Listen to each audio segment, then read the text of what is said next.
Fear in creation. All right, so this is a topic that someone had DM'd me asking about, and I want to cover. And what he was saying was it's hard for him to confidently create. And whenever he does try to create, he ends up worrying about the outcome, worrying that it's not going to turn out good, having fear, experiencing self-doubt, etc., etc. I don't need to explain this to you because if you're a creative, you already know this feeling. But it's just the feeling that I guess this is not going to be good enough, so should I even pick up the pencil? Different things like that. And I'm just here to say, let's just move on from that. Because we got to stop as creators and as creative individuals doubting ourselves, because we are creators. Everybody, even if you're not an artist or whatever, we're all creators. I've talked about it before, we're made in the image of God. We're creators. We create, that's what we do. And does God doubt you? No. He only sees your maximum potential. You got to take on some of the traits of God. You just have to. How much God believes in you, believe in yourself that much. Because you got to fulfill that prophecy for yourself. No one else can do that for you. It's up to you. So, we need to move things forward as a collective body of work, right? Prince, Michael Jackson, these artists moved things in a new direction. Rei Kawakubo, Yo Yamamoto, Rick Owens, all of these, in any different area you could look at, Stanley Kubrick, you can see they took something that exists, movies, fashion, and pushed it up a notch into another rung of the ladder, to where you just have to grab one more rung to grab to that, to see that, to feel that. And we don't have to reinvent everything completely from scratch, but we do need to push things forward just a little bit, raise the bar. I think where people sometimes get lost in that is they'll be like, okay, yeah, Michael Jackson did it, but he was so talented and blah, blah, blah. He, had like all these, he started when he was really young, all this stuff. And it's like, yeah, you can come up for every excuse to why it's true. But what about also the fact that he pushed boundaries for Black people in music? What about the fact that they weren't letting him on MTV? Like, what about all the things that were holding him back that didn't? What about how he pushed music videos forward? He didn't have to do that. No one would have cared. No one would have been upset at him if he didn't do that. It was only solely on him to want to do that and do that. Go forward and fulfill that. This is the thing, if you don't innovate your art, if you don't innovate art in general, no one's going to be mad at you. No one's going to tell you, what are you doing? Because you're just not doing something. Like, you're not necessarily doing something bad. You're just doing less than what you could do. No one's going to be mad at you. But you got to do it. Do it. I'm going to be mad at you. If no one else will, I will. So do it. That's why whenever somebody sends me, hey, can you check out my t-shirt? And it's just like every other t-shirt, every last 1,000 t-shirts I've seen on Instagram, I get upset because I care about this. And this is something that we should be really trying a lot harder for. And I know that we have it in us to push it forward. Because we have Michael Jackson to look at. We have Jordan to look at. We have Kobe. We have all these people. they didn't have themselves to look at. They were themselves. Kobe didn't have, or Jordan is a better example, didn't have a Jordan. Like, he might have had his own version, but he surpassed that version. There's got to be a first. Someone's got to do it. Someone's got to see greatness and look it in the eyes and say, I'm going to get this. And if you can't look in the mirror and say that to yourself, it's not going to happen. It's not going to fall into your lap. Excellence will never fall into your lap. You know, Prince, like Future, all these, everybody, like anyone that you can think of that's worth looking up to and respecting, we have them as inspirations to reach towards. They didn't have themselves. You see what I'm saying? So we're at an advantage. So you should make it your personal goal to be the next generation's Kobe.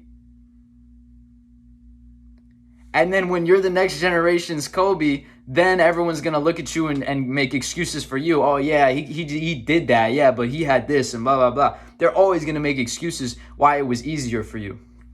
You can expect that. But they'll only do it once you've made it. No one's going to do it before, which is interesting. But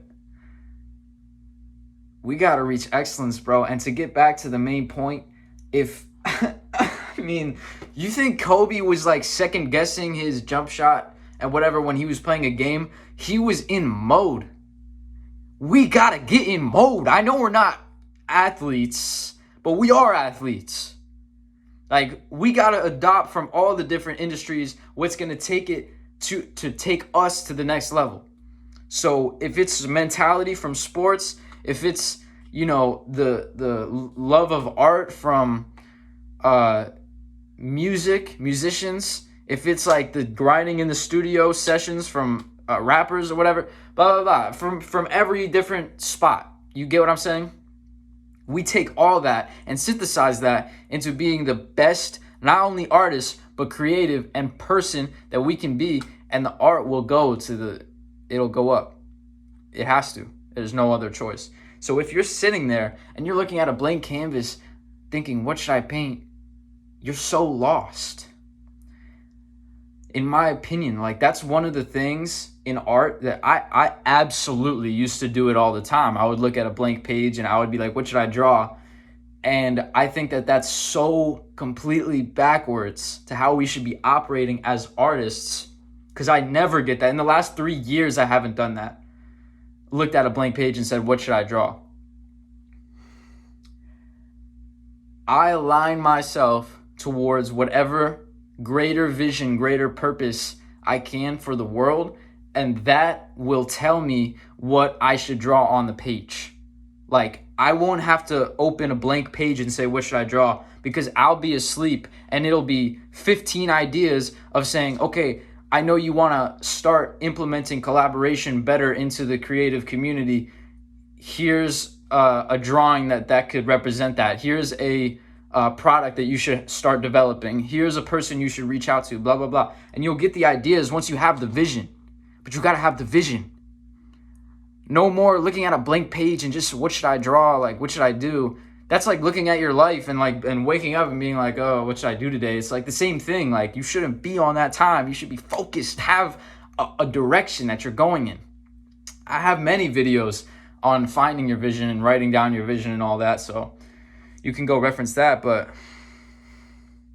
fear in creating, like, do you think God, like, made the earth and whatever, and he was like, oh, like, I don't know if I should make this apple red. Should I make it blue? Like, create to fulfill a purpose. Even if that purpose is just making the world more beautiful, or even if that purpose is just, I've been feeling a lot of pain lately, and I really got to get it down on the page. Whatever that purpose is, that should drive and overcome any fear that you could have. Now, if you're just trying to bullshit your way to the top and, you know, make whatever art you think is going to hit the best, you might feel more fear because it's not coming from a genuine place. It's coming from a place of lack, of I want attention, I want clout, I want followers. I can see where the fear would come in there, and it should, because you don't have a strong enough foundation built to where you can be fearless. So build up the foundation, and everything else will take care of itself. It's not it's not as simple as me just saying, oh, just be confident, just draw something that you like, just draw a bicycle. I can't say that. That's not what it is. It comes from a very deep place in your heart, in your soul, a spiritual place that you have to meditate, and know yourself to realize. And at that point, the creation will be extremely clear what you have to do. And sometimes it'll be a drawing, and sometimes it'll be a conversation. And you can create conversation too, and that's its own painting. I think a lot of artists have been boxed in, and I think that that's natural because they constantly try to box us in. A gallery is literally a box in which we put in our paintings and whatever, and we're all happy, like, oh yeah, it's in this little box, cool. And that's fine, but they constantly try to box artists in. You'll see it all the time. Oh yeah, I know this underground artist. Why am I underground? Like, how come you just decide I'm underground? Like, just because I'm not, maybe completely known yet or whatever? Or even if I'm not known, do I have to be underground? Like, all these different labels and streetwear and like all this. We don't have to put a name to everything, right? But because I think artists have been so boxed in, they've begun to love the box, which is very dangerous. It's like, I think is it Stockholm Syndrome when you start to love your kidnapper or whatever? It's basically what it is. It's like the feds. They act like, whatever. So,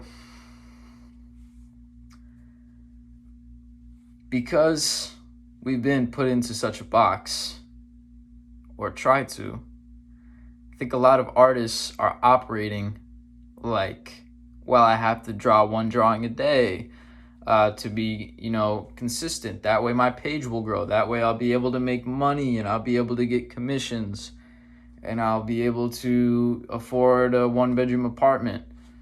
And that's just a very A-type way of going about things. And it's not that necessarily it won't work. It will work. But the problem is it's so clearly laid out that there's nothing you're putting on the line. There's no vulnerability in that, really.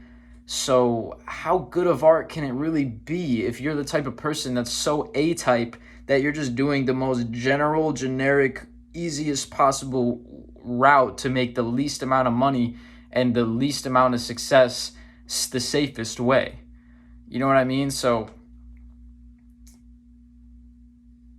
how about inventing a new way? How about presenting to the next generation, to the next artist, the next 14-year-old version of you?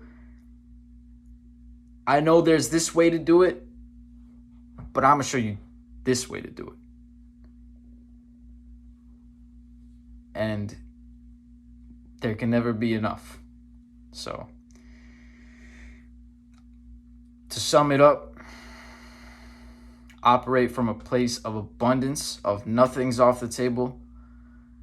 It's as easy for God to put $1 in your pocket as $1 million in your pocket. And anything that you can close your eyes and see in your head, God can bring into your life. And it can happen. So, live like that. And when you're creating, get out of the box. Kill the box. Walk out of the box gracefully, or levitate out of it. But you got to build the foundation of the vision of your place in the world, of your purpose, all these things, and the creation will come effortlessly. And what's most likely is that it will not just be one form of creation, because I honestly don't think that we were all just born just to be here. This guy is a drawer. This guy just draws. He does nothing. He just draws all the time, period. That's all he does. Or this guy is a bank teller. He just works at the bank and he does his one job, and he does that for 14 years and he doesn't do anything else. And this guy is just a painter. He just paints for his clients. That's it.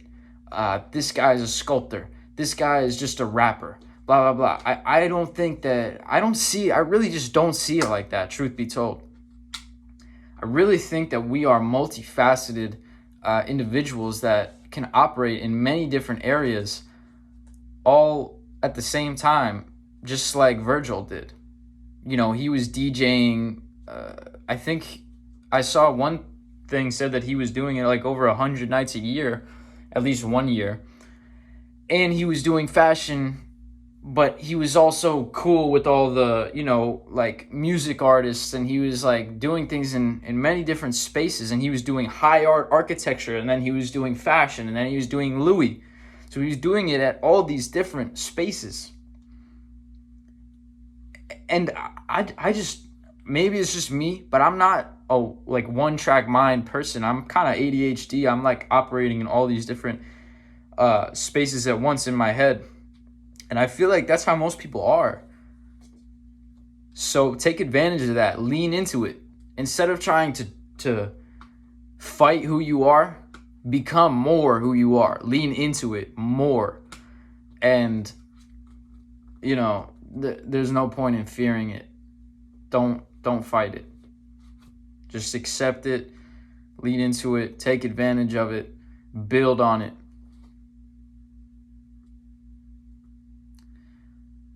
And don't see any limits. And if someone does try to limit you, it should just be like a smile and laugh moment of just like, I'm so glad you said that. Let me prove it to you and anyone else like you that you are wrong about how you think, and show you a bigger way of consuming the world, of taking in what you see that's not as limited. Let me be the one out of love. Let me be the one out of love that's going to show you that you're thinking in a limited way so that you can think bigger and love yourself more. So yeah, that's my take on that. Let me know if you have any other questions. Just DM me, comment, whatever. Say hi. It's been a minute since I uploaded my last video, and I'm going to start uploading more. I'm back from school, so I'm able to upload more. It's a little easier now. But regardless, guys, good to see you. Hit me up if y'all ever need anything. I'm here, and I'll talk to y'all soon. Peace.